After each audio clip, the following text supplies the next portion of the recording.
বাজারে চাহিদা মতো মিলছে না বোতলজাত সয়াবিন তেল। যেটুকুও বা মিলছে তাতেও বাড়তি অর্থ গুনতে হচ্ছে ক্রেতাদের। কোম্পানিগুলো সরবরাহ কমিয়ে দিয়েছে বলে অভিযোগ ব্যবসায়ীদের। গেল কয়েকদিন ধরে এমন অবস্থা, তা সত্ত্বেও পরিস্থিতি সামলাতে দেখা যায়নি কার্যকর উদ্যোগ। ভোগান্তি বাড়ছে ক্রেতাদের। ব্রেকফাস্ট, টিফিন কিংবা স্ন্যাক টাইমে মজাদার আয়োজন মানে অল টাইম ব্রেড। ভোজ্য তেলের দাম কমাতে শুল্ক কর কোনো ছাড়েই কাজ হয়নি। কমেনি দাম, উল্টো সপ্তাহ দুয়েক ধরে বাজারগুলোতে চাহিদা মতো মিলছে না বোতলজাত সয়াবিন তেল। এতে বাড়তি অর্থ গুনতে হচ্ছে ক্রেতাকে। কেউ বা ফিরে যাচ্ছেন খালি হাতেই। 7-8টা দোকানে ঘুরছি, কোনো ধরনের তেল পাইনি, বলতেছে তেল নাই। তেল চাইছে 880 টাকা। আমি এই জন্য এনে ফ্রেশের জন্য আসছি। গায়ে লেখা আছে 815 টাকা, কিন্তু তারা এখন আমাদের বাড়তি কিনা আর বাড়তি বেচতে হবে।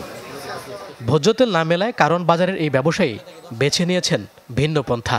শুধু বোতলজাত সয়াবিন তেল কিনতে চান এমন ক্রেতার কাছে বিক্রি করছেন না পণ্য। বোতলজাত সয়াবিন নিতে হলে ক্রেতাকে নিতে হবে সাথে অন্যান্য পণ্য। এমন চিত্র মিলছে বাজার জুড়ে। তেল দিয়ে আমি কজন দিব আপনি বলেন? আমার তো কাস্টমার আছে, আমার তো বানা কাস্টমার আছে না। মানে আমি 13 লাখ গেছি দেয় এক কার্টন, মানে এক কার্টন আমার কাছে 10টা কাস্টমার আছে, তো আমি তো চলতে হবে। কারণ বাজারের আরেক ব্যবসায়ী আরও খানিকটা এগিয়ে।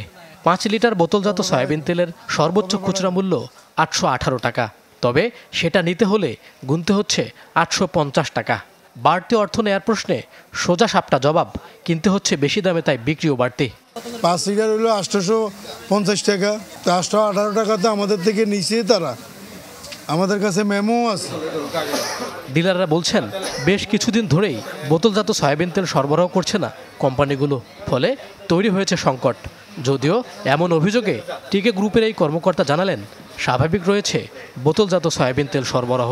না, চাহিদা প্রচুর, চাহিদা অনুযায়ী শুধু কিছুই না, চাহিদা পরিমাণ কিছুই দিচ্ছে না। যেই মাল দিচ্ছে ডেইলি দরকার হলে 500 কার্টন, তা আপনি যদি 50 কার্টন দেন, 60 কার্টন দেন, তো এটা কি হবে?